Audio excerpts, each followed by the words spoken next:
Hi friends, அனைவருக்கும் வணக்கம். அகாலிஃபா இண்டிகா என்ற தாவரவியல் பெயர் கொண்ட யூஃபோர்பியேசி குடும்பத்தைச் சேர்ந்த தமிழ் குப்பைமேனி என்று அழைக்கப்படுகின்றன. இந்த தாவரம் மூலிகை மருத்துவம் நிறைந்ததாக உள்ளன.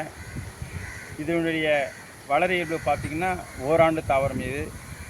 ஓராண்டு இது நிலைத்து நிற்கும். அதுக்கு பிறகு இது பூ பூத்து இது காய ஆரம்பிச்சிடும். பூ பூத்து எல்லாம் காய ஆரம்பிச்சிடும். நெக்ஸ்ட் ஜெனரேஷன் அதுலேருந்து கொட்டி அடுத்து வந்துடும். அதனால் இவை ஒரு மூலிகை தாவரமாக வளர்க்கப்படுகின்றன. சித்த மருத்துவங்களில் முக்கிய பயனுடையதாக இருக்கின்றன.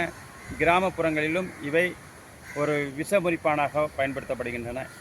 சிறிய வண்டுகள், பூச்சிக்கடிகளுக்கு இவை விஷமுறிப்பானாக, அந்த விஷத்தை எடுக்கக்கூடிய மருந்தாக இந்த குப்பைமேனி இலை, இதில் உள்ள சாறு பயன்படுத்தப்படுகின்றன. ஆகவே பெரும்பாலும் இவை சித்த மருந்துகள் பெரும்பாலும் பயன்படுத்தப்படுகின்றன. இந்த குப்பைமேனி ஓராண்டு தாவரம். இது வாழ்க்கை ஓராண்டு இருக்கும். இதுக்கு அடுத்த ஜெனரேஷன் வேறு பிளான்ஸ் வரும். இதிலேருந்து விதைகள் கொட்டி அடுத்த ஜெனரேஷன் வரும். இது வாட்டரிங் வீக்லி 2 போட்டால் போதும். இது வளர்ப்பது எளிது. டைரக்ட் சன்லைட்டில் நல்ல குரோத் இருக்கும். ஷேட்லேயும் இது வரும், குரோத் கம்மியாக இருக்கும்.